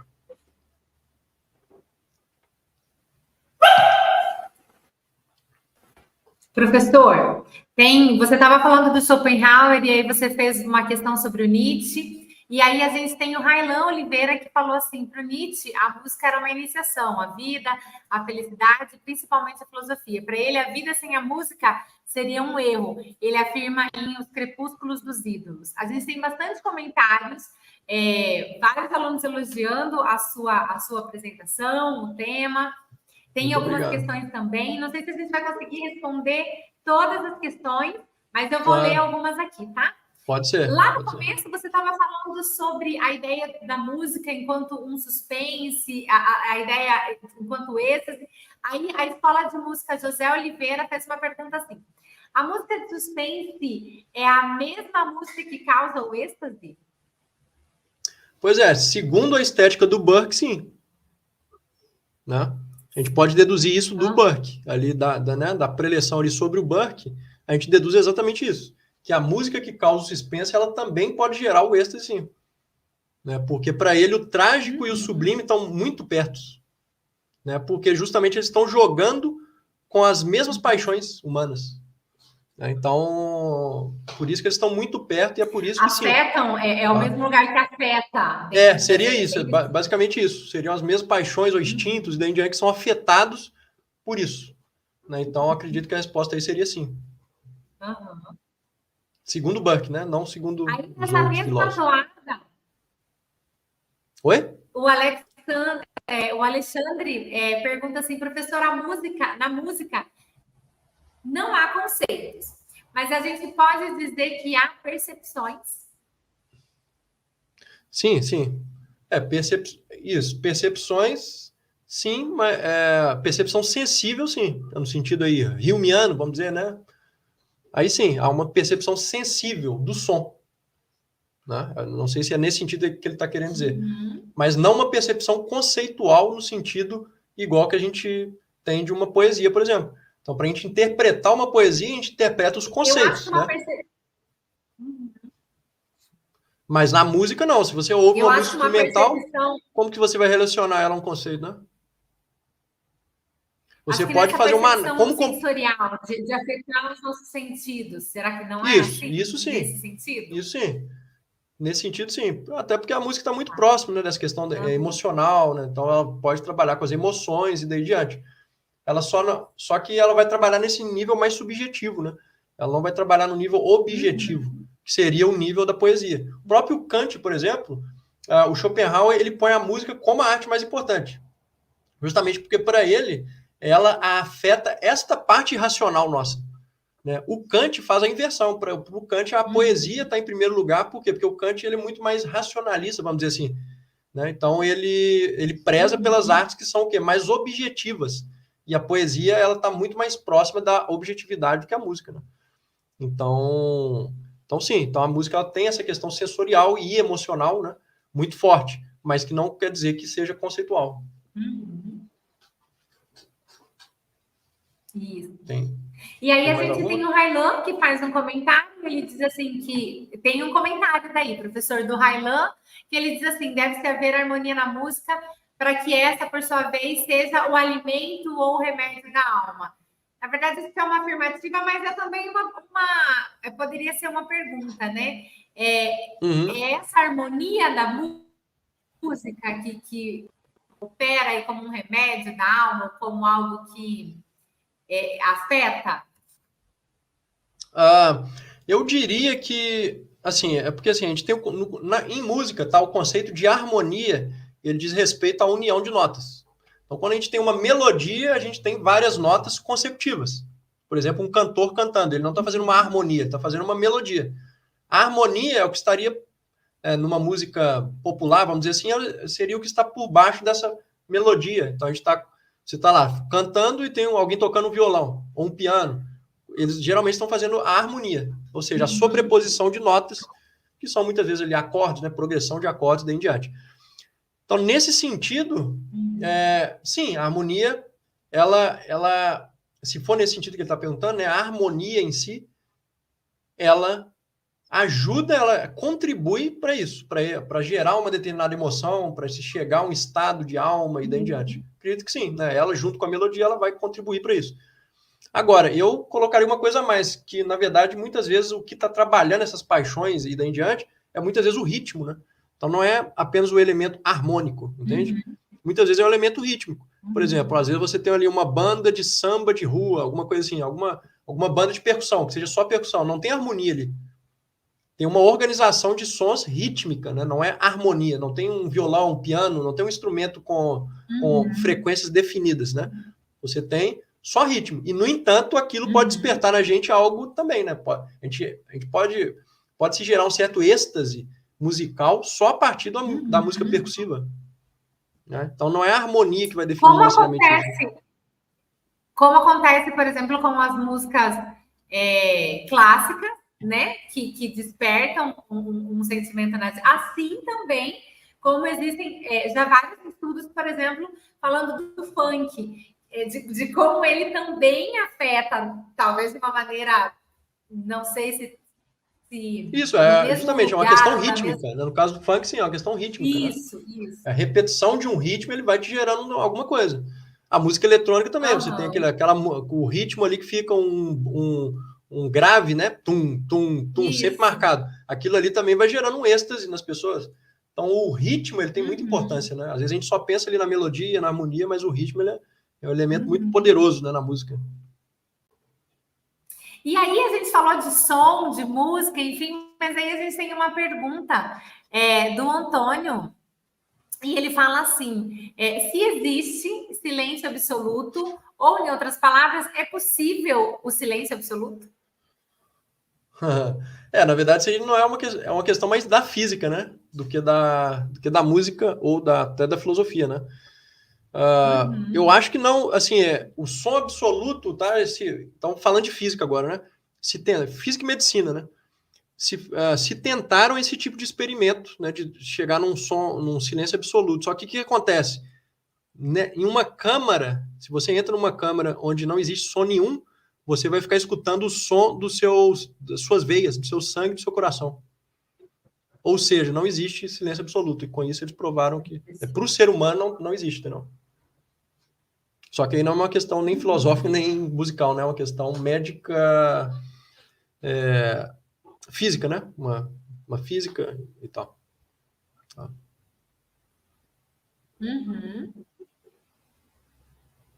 E aí a gente tem uma pergunta do Ronald Carvalho, que é o coordenador do nosso curso, e ele pergunta assim, professor: o racionalismo, principalmente o alemão, coloca a música clássica como superior, porque ela estimula a inteligência. É correta essa afirmação?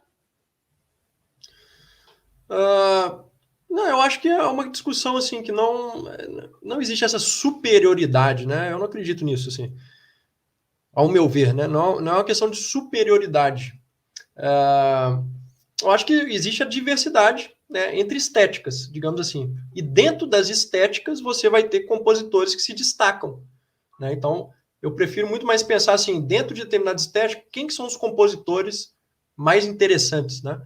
Porque você pode ter uma estética clássica, mas ser um compositor que não é muito interessante, ou que não tem uma novidade, que não traz coisas, né, até mesmo complexas. Não quer dizer que uma música clássica seja mais complexa necessariamente, tá? Então é por isso que, assim, só da gente falar estética clássica, ou romântica, né, ali o classicismo, ou até o neoclassicismo, né, depois quando se tenta ressuscitar um pouco isso, eles são superiores. Eu acho que não faz muito sentido, né, a gente pensar nisso, porque sempre são contextos também diferentes, né? Dentro de uma sala de concerto, aquilo ali vai ter um impacto muito grande, mas talvez tu pôr aquela música ali numa festa para as pessoas dançarem não vai fazer nenhum sentido. Então, ela é superior em relação ao quê?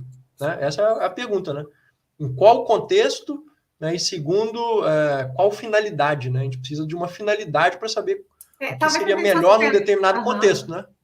Então, a pergunta só solta, assim, eu responderia que não, a gente não pode falar que é superior, né? Porque a gente precisaria de mais informações, né, para determinar algo do tipo, né? Tá, a gente tem a Cristina elogiando a aula, dizendo excelente aula, muito profunda sobre a beleza das emoções que a música provoca nas pessoas. Muito obrigado. E aí a gente tem, para finalizar, o Alexandre também fazendo uma outra questão, ele diz assim, professor, as percepções no sentido do som, por exemplo, os tons e os tons menores, eu acho, são mais usados em músicas melancólicas ou tem? Não, isso é uma questão que, né, às vezes a gente estuda assim, acorde maior seria um acorde mais triste, né? Ou um acorde maior, um acorde mais alegre. Mas, assim, essa discussão já está meio que superada, né? Porque essa associação, ela não é tão clara para a gente, na verdade. E mesmo dentro da harmonia no sentido da música clássica, né? Tem música que a gente acha, por exemplo, que ela é alegre e é uma música em tom menor, tá? Tal como um compositor, ele pode pôr uma letra alegre, digamos assim, uma coisa, né, enfim, jocosa, cômica, etc., em tom menor. Existem muitas coisas assim. Então, essa associação, ela não é muito tão utilizada, assim, né, para a gente pensar em estética, poética e daí em diante. E mais ainda, né, hoje em dia, a própria questão de acorde maior e menor, principalmente nesse sentido que ele falou ali de música de suspense, ela já está muito superada, porque, vamos supor, você vai pegar um filme de terror aí para assistir, você não vai ver nenhum acorde maior e menor. Você já vai ver uma música completamente atonal, onde esses parâmetros nem são colocados, né? Então você tem filmes aí de terror com a música inteira atonal, ou seja, nem existe acorde maior e menor, existem outros acordes ali muito mais, vamos dizer assim, complexos, né, mais densos, que geram aquele tipo de sonoridade do filme de terror, né? Se você jogar um acorde maior ali no filme de terror, só se for um trecho bem, né, bem romântico ali do filme, alguma coisa assim. Né? Mas, por exemplo, ninguém vai fazer uma cena de suspense com isso hoje em dia. Né? O compositor vai usar ruídos, às vezes, vai usar outros parâmetros que não estão ligados a essa harmonia tradicional de acorde maior e menor. Tá?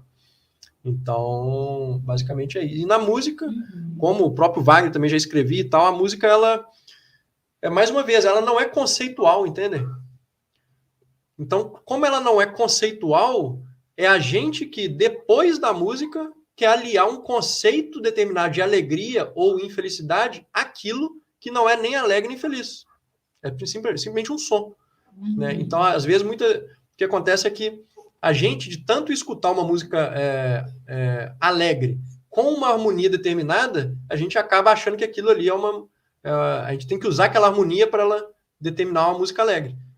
Tá? Mas não é bem assim. Porque se você for para um outro país lá que não usa a questão da nossa harmonia, se você for para a Índia, onde eles nem usam as nossas notas musicais, você vai ter uma outra harmonia que para eles que representa felicidade. Né? E eles não vão sentir felicidade ouvindo um acorde maior. Né?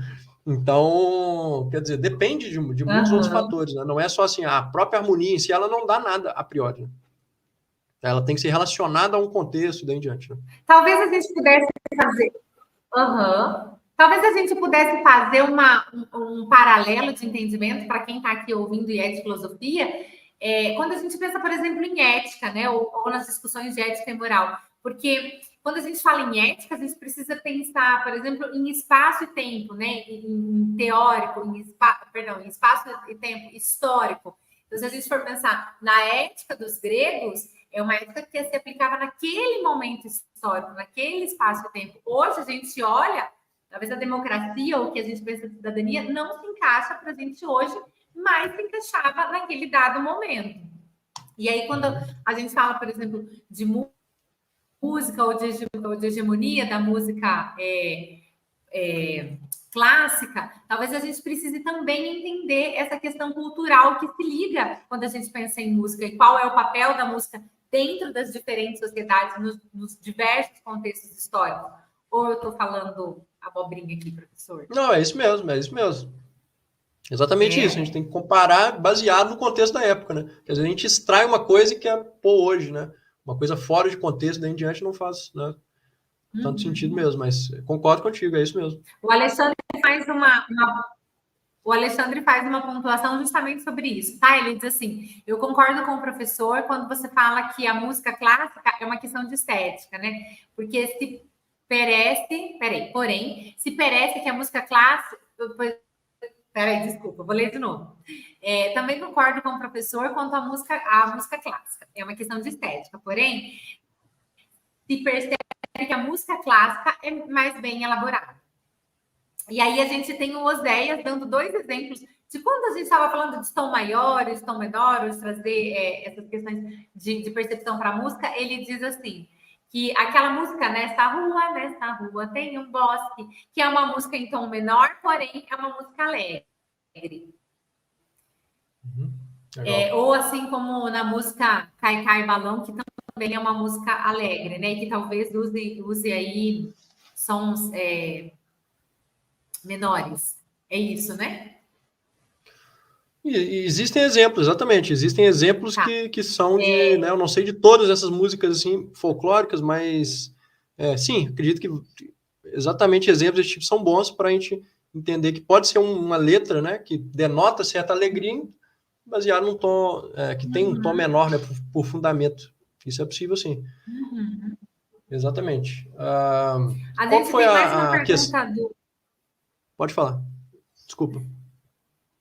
Não, na verdade ele não fez uma questão, ele fez um comentário aqui. Eu vou colocar na verdade foi aquele de antes que eu esqueci. Antes desse, tu tinha falado um outro. O que ele falava? Que eu ia comentar um pouco. Aqui, ó. Vou colocar na tela para você ler, Tiago. Tá. É mais bem elaborado, tá? O que acontece com isso, na verdade, é o seguinte. Eu acho que é uma coisa que a gente tem que pegar, como eu estava dizendo, a gente tem que comparar num sentido mais amplo, tá? Por exemplo, assim, ó, a música clássica é mais bem elaborada, né?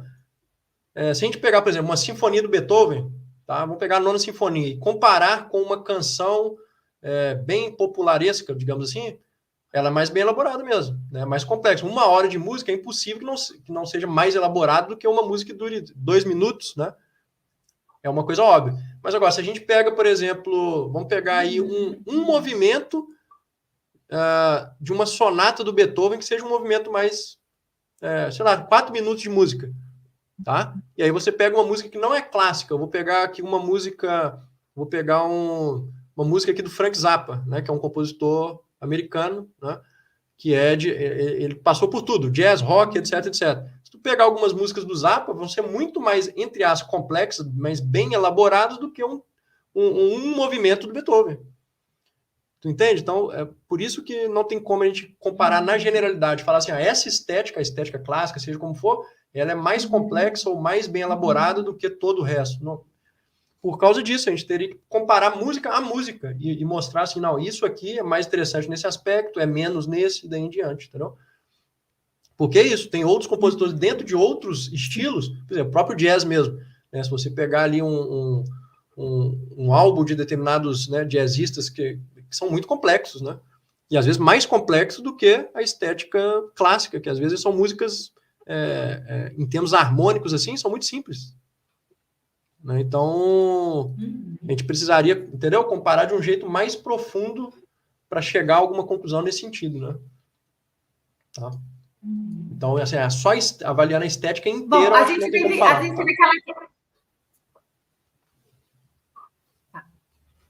A gente teve o Antônio perguntando sobre a ideia do silêncio, se a gente pode falar em silêncio. E aí a gente tem o Rony perguntando também se a música ela está na pausa, se a música está no silêncio. Como assim? Está na pausa? Se ela está na pausa? Se ela está na pausa. Bom, a gente viu que a ideia eu acho que é o silêncio, contrário. Eu acho que essa ideia eu acho que é uma pergunta existe, mais né? poética, né? Ele está pensando de um lado, né, mais poético. Legal, né? Uma pergunta interessante. Mas, assim, de um modo, vamos dizer, mais objetivo, analítico, eu diria que é o contrário, né? A pausa está na música, né? No sentido de que você tem uma música, então você tem uma sequência de sons, a pausa é um elemento dentre outros da música, né?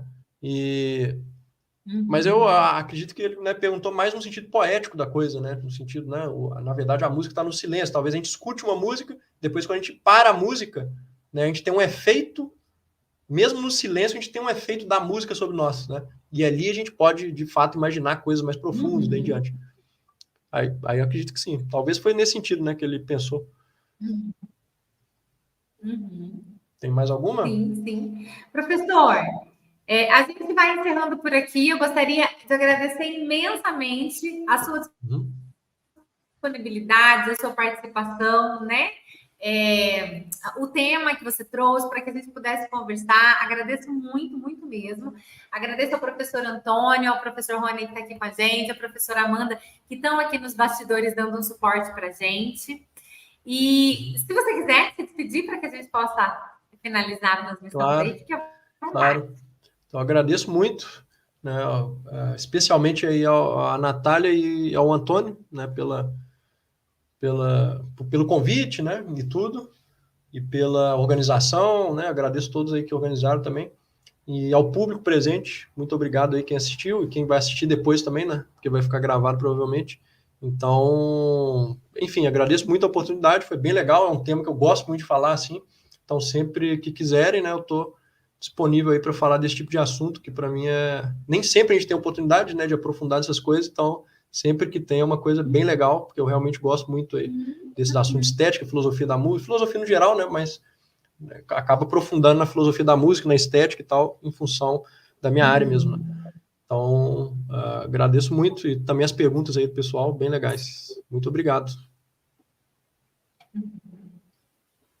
Acho que é importante a gente trazer, né? Por exemplo, nós somos da filosofia, mas eu te disse, lembra lá no começo, que a gente tinha bastante gente de música ou de artes visuais ou de outras, né, licenciaturas que vão se conversando e que têm pontos em comum. É importante a gente pensar nesses encontros, né? Onde é que a música conversa com a filosofia, onde é que o trágico conversa com a música, aonde é que se encontram, aonde é que se desencontram, enfim. Agradeço mais uma vez, professor. Gratidão a todo mundo que ficou aqui com a gente até o final. E a gente se vê no próximo aí, módulo em 2024, daí, no intervalo de módulos, com mais uma conversa, com mais uma comunicação. Gente, é isso. Boa noite a todos. Boa noite de novo, professor. Muito obrigada. Boa noite. Até Muito breve. obrigado, Natália. Tchau, gente. Tchau.